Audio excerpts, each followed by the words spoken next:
9/11, people throughout Lackawanna were watching the events unfold in New York, Washington, and Pennsylvania. And just a year later, they saw a terror cell unveiled in their own city.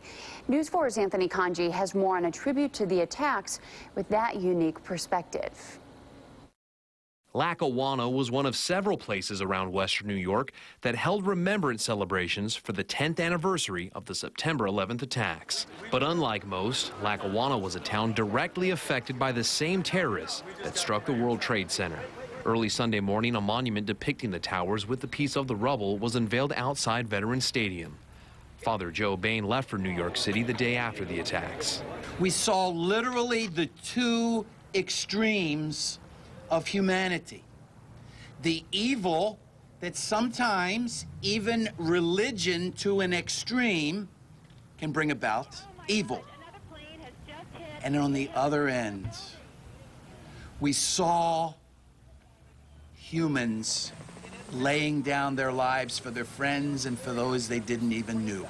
And as we look back and we remember that day, that tragic day that transformed this nation 10 years ago today, we must also instill the sense of pride that we have.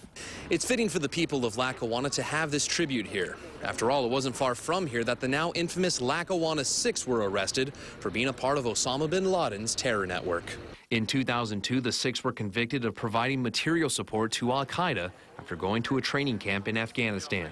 But Congressman Brian Higgins says we can't stereotype a group for the action of a few. It's very important to remember that, the Muslim community, the Muslim American community is very much a part of the Western New York community. And we make a clear distinction between peace-loving Muslims and those who seek to hijack the meaning of Islam to justify their violent and cowardly acts. Anthony Kanji, News 4.